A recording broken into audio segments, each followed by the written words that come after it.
अस्सलाम वालेकुम। मेरा नाम है ज़ीशान उस्मानी। आज की वीडियो बहुत ज़्यादा अहम है, इसे गौर से सुनिए। हमारी आंखों के सामने पाकिस्तान के स्क्विड गेम का अपना वर्जन चल रहा है और हम में से किसी को भी इसकी खबर भी नहीं है और जिनको खबर है वो इसके ऊपर कुछ भी नहीं कर रहे। ये 3 मुल्कों के साथ मिलकर चल रहा है। पाकिस्तानी यूथ को यहाँ से ले जाया जाता है, वहाँ पे उन पे टॉर्चर किया जाता है, उन पे जुल्म किया जाता है और उनसे स्कैम कराए जाते हैं और पूरे मुल्क में कोई इसके ऊपर काम करने को तैयार नहीं है अभी तक। तरीका वारदात ये है और इन मुल्कों में म्यांमार, नेपाल और कंबोडिया शामिल है। तरीका वारदात ये है कि आपके सामने ऑनलाइन फेसबुक के ऊपर इश्तहार आता है कि आईटी सेंटर के अंदर, कॉल सेंटर के अंदर जॉब अवेलेबल है, आईटी की जॉब अवेलेबल है, डिजिटल सेल्स एजेंट्स की जॉब अवेलेबल है, सॉफ्टवेयर डेवलपमेंट की है, डेटा साइंस की है, किसी की है। आप इसके ऊपर अप्लाई कीजिए। आप आँख बंद करके अप्लाई कीजिए। उसमें बड़ी छोटी लिखी होती है कि लाखों के अंदर तनख्वाह है, 15 दिन के अंदर रिक्रूटमेंट हो जाएगी, 20 दिन में वीज़ा आ जाएगा, ऑन स्पॉट इंटरव्यूज़ हैं, ब्ला ब्ला ब्ला। आप अप्लाई करते हैं, ऑनलाइन फॉर्म भरते हैं वेबसाइट के ऊपर जाके, या फेसबुक के ऊपर फॉर्म होता है तो ऑनलाइन फॉर्म की भी ज़रूरत नहीं है, वहीं पे फॉर्म भरते हैं। आपके पास कॉल आती है एजेंट की, वो बोलते हैं जी फ़लाँ होटल के अंदर आ जाइए अपने डॉक्यूमेंट्स और कागजात वगैरह लेके। अब वो वहाँ पे आपको देखते हैं कि आपकी सिचुएशन क्या है। वो क्या चीज़ें देखते हैं? पहली चीज़ देखते हैं कि बच्चा यंग होना चाहिए, तो बच्चा 20 से 30 साल की उम्र के दरमियान हो। आप 35 के हैं, आप 40 के हैं, आपके में ज़रा सफ़ेद बाल हैं तो आप सिलेक्ट नहीं होंगे। दूसरी चीज़ देखते हैं कि आप बहुत ज़्यादा नीडी हों, आप जाके अपना रोना रोते हैं। वहाँ बंदा आपसे उर्दू में बात करता है कि जी क्या आपकी सिचुएशन है, आपके माँ बाप क्या है, घर में कितने बंदे हैं। आप बोलते हैं जी कुछ नहीं किया है, आपने बैचलर्स छोड़ दिया या बैचलर्स कर रहे थे, आप किसी गाँव से हैं। कोशिश करते हैं वो लोग कि कराची, लाहौर, इस्लामाबाद के ज़्यादा पढ़े लिखे बच्चे भी ना हों, और आप कोशिश आप अपने किसी गाँव का बताते हैं या बताते हैं हम माली मुश्किलात के अंदर हैं, स्पेशली आपने लोन लिया हुआ है और आप मकरूज़ हैं। अब आप उनके टारगेट कस्टमर्स हैं। मज़ीद चेक करते हैं कि आपकी इंग्लिश लैंग्वेज कैपेबिलिटीज़ क्या हैं, आप अंग्रेज़ी में बात कर सकते हैं या नहीं कर सकते, आप कॉन्फिडेंट है या नहीं, और आपकी सेहत अच्छी है या नहीं, आपको कोई मेडिकल बीमारी तो नहीं है। ये 3-4 चेक उनके क्लियर हो जाते हैं, वो आपको पास कर देते हैं। 10-15 दिन में आपका वीज़ा आ जाता है। अब उसको मुल्क से बाहर भेजना है कि आपको इमिग्रेशन में पकड़े ना जाएँ। इमिग्रेशन में इनकी सबकी सेटिंग है। आप लाहौर या कराची एयरपोर्ट से आते हैं, कंबोडिया सीधी तो कोई फ़्लाइट है ही नहीं हमारे पास, तो हम लोग को मलेशिया से, सिंगापुर से या थाईलैंड से होकर गुजरना पड़ता है। ज़्यादातर जो रूट बनता है वो थाईलैंड बनता है, थाईलैंड से कंबोडिया बनता है। तो अब ये इमिग्रेशन में सारे के सारे आप जमा होते हैं, 20-25 लोग। इमिग्रेशन में इनके अपने आदमी होते हैं। अब आप इमिग्रेशन में जाते हैं, अगर रोक लिए तो इनका अपना कोई बंदा आएगा और आप सबको क्लियर कर देगा। क्लियर करके आप कंबोडिया पहुंच जाएंगे। जैसे ही आप कंबोडिया में लैंड करेंगे, एयरपोर्ट से बाहर निकलेंगे, उनकी बड़ी सी वैन आई भी होगी आपको लेने के लिए। वैन में बिठाने से पहले वो आपका पासपोर्ट ले लेंगे। पासपोर्ट के बाद वो आपको एक कंपाउंड पे ले जाएंगे जहाँ पे बिल्कुल वो आर्म गार्ड्स हैं, मिलिट्री की तरह, वो बाहर से उसको सिक्योर कर रहे हैं। अब आप कैद हो गए प्रिजन के अंदर। अब वो आपको अलग अलग स्कीम के ऑप्शंस देंगे। आपको पहले दिन कुछ खाना मिल जाएगा। एक एक रूम के अंदर 25-25 लड़के उन्होंने भरे हुए होते हैं।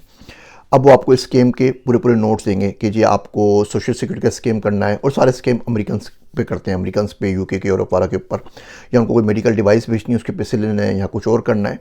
और आपको डेली कोटा दिया जाता है कि आपको आज $500 का स्कीम करना है या $5,000 का करना है, $20,000 का करना है। अगर तो आपने कोटा मीट किया तो आपको कुछ पैसे देंगे। आप ये कोटा मीट करने में मिसाल के तौर पर $5,000 का आपको $100 मिलेंगे। इस तरह आप करते हैं तो ज़ाहिर बात है आप $3,000 महीने की कमा रहे हैं और वो पैसे आपके होंगे, आप भेज सकते हैं, अपने पास रख सकते हैं, जो चाहे करें वो करें। तो आपको एक मोटिवेशन मिले कि आप कुछ पैसे कमा रहे हैं। अब $3,000 पाकिस्तानी 8-9 लाख रुपए हो जाते हैं।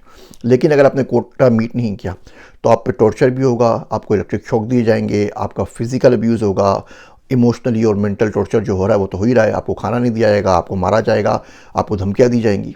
और वो आपको ऑप्शन देते हैं कि अगर आपको बाहर जाना है यहाँ से आप जा सकते हैं। अगर आप कंटिन्यूसली अंडर परफॉर्म करते हैं तो वो क्या करते हैं, स्कैम फैक्ट्रीज़ वाले या स्कैम हब वाले आपको नीलाम करके गुलामों की तरह किसी और स्कैम हब को बेच देते हैं जो उससे डबल टॉर्चर करता है। कुछ लोग बड़ा स्कीम करते हैं, कुछ छोटा करते हैं। कोई $5,000 पर डे की लिमिट होती है, किसी की 2,500 की होती है, किसी की 500 की होती है। तो वो सस्ते में आपको कहीं और भेज देते हैं। जो एजेंट पाकिस्तान से आपको बाहर भेजते हैं वो $300 में आपका सौदा कर रहे हैं, तो $300 में एक पाकिस्तानी अवेलेबल है, जिधर दुनिया में भेजना है भेज दीजिए। तो वो आपको भेज देते हैं अगर आप अंडर परफॉर्म करते हैं। यहाँ बोलते हैं कि ठीक है आप हमें रेंसम दीजिए।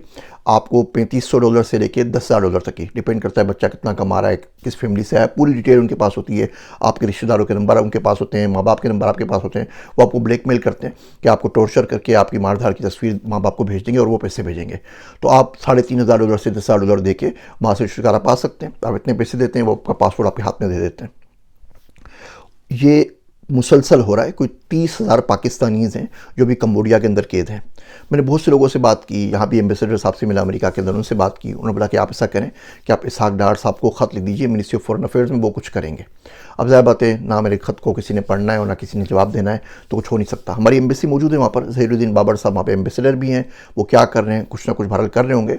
लेकिन 10.5 कोई 30,000 पाकिस्तानी इस तरह कंबोडिया के अंदर फंसे हुए हैं। अच्छा, अगर आप जा रहे हैं, आप कंबोडिया, कुछ लोग चले जाते हैं कंबोडिया तक जाने के किसी पास पैसे नहीं होते, फ़्लाइट का टिकट नहीं है, कोई और मसला है, कुछ और मसला हो गया, कोई बैंकॉक में किसी को रोक लिया, तो बैंकॉक से उनको म्यांमार शिप कर देते हैं और म्यांमार के अंदर भी सेम काम हो रहा है। अगर आपका कोई डिफेंस बैकग्राउंड है, गलती से भी आपने आर्मी में काम किया हुआ है, किसी डिफेंस एजेंसी में काम किया है, कुछ किया है, अभी आपका रूट चेंज करते हैं, अभी आपको नेपाल से लेके जाते हैं।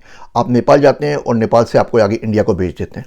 अब इंडिया की फोर्सेज उठा के आपको ले जाती हैं, वो चेक करती हैं आपके पास कोई मालूमात, कोई जानकारी है या नहीं डिफेंस के सिलसिले में, अदरवाइज़ वो आपको जेल में डाल देंगे, वापस कर देंगे, मार मुर के फेंक देंगे। नेपाल जाके मैंने खुद विज़िट किया है, खुद देखा है किस तरीके से होता है। मैं वहाँ पे गया था तो बंदे ने मुझे बोला कि जी आप बैठ जाइए बस के अंदर, और कुछ भी नहीं, हम आपको वीज़ा लगा के देंगे, और कुछ भी नहीं, वो $20 का वीज़ा है खाली, और उससे भी सस्ता, शायद वो फ्री में भी लिया था, आप बस बैठ जाए बस में। तो मुझे तो बस में बैठना नहीं था, तो ज़ाहिर बात है मैं नहीं बैठा। तो दारचुला से वहाँ पे लेके जाते हैं, पानी टंकी बड़ा ही मशहूर उनका शहर है वहाँ पे इंडिया का, जहाँ से नेपाल की थोड़ी स्मगलिंग करते हैं। इसके अलावा हमारे पास राशोल है, सुनाली है, रुपेदा है, और यहाँ से तो डिफेंस का अगर बैकग्राउंड कोई भी हो और नेपाल के आपको कोई भी ऑफर आ जाए, तो अल्लाह के वास्ते हाथ जोड़ के बोलता हूँ, नेपाल आपने नहीं जाना, आपने बैंकॉक नहीं जाना, आपने थाईलैंड के किसी शहर नहीं जाना, और कंबोडिया आपने नहीं जाना।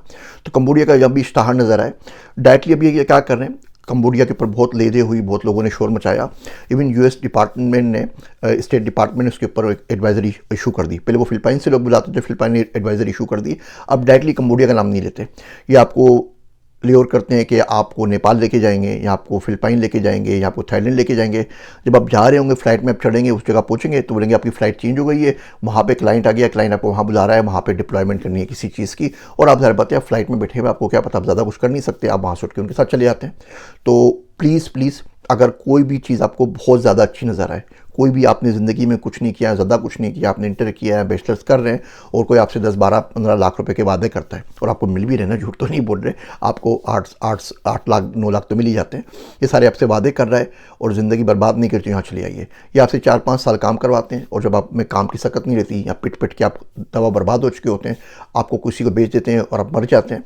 और एम्बेसी के अंदर और मुल्क के अंदर किसी को इस बात से गर्ज नहीं है कि क्या हो रहा है। खुद कंबोडियन गवर्नमेंट बोलती है उनको अपना कमीशन मिल रहा है, भत्ता मिल रहा है, बोलते हैं हमारे पास तो एसएल मौजूद ही नहीं सिरे से, उनके अपने कैसीनोस के अंदर बने हुए हैं, 4-5 शहरों में बने हुए, बोलते हैं हमारे पास मौजूद ही नहीं सिरे से, हम तो खुद विक्टिम हैं। और पाकिस्तान में किसी को परवाह नहीं है, ये $300-300 में जितने चाहे पाकिस्तानी बेचना है ये बेच सकते हैं, बोलते हैं वैसी आबादी हो गई, अच्छा है हमारे पास से निकले, हमारी जान छूटे, कुछ ना कुछ हो जाए। तो कंबोडिया, नेपाल और थाईलैंड, इन तीनों मुल्क से बच के रहिए। उम्मीद करता हूँ ये बातें किसी की ज़िंदगी बचाने में मदद करेंगी, और अगर आप साहिब इख्तियार हैं, आप कुछ कर सकते हैं, तो बेचारे 30,000 पाकिस्तानी सिर्फ़ और सिर्फ कंबोडिया में फंसे हुए हैं, 6,000 से ऊपर म्यांमार के अंदर हैं, और 200-300 नेपाल के अंदर है। प्लीज़ उनको वापस लाने की कोशिश कीजिए। मैं हूँ आप सबका ज़ीशान उस्मानी।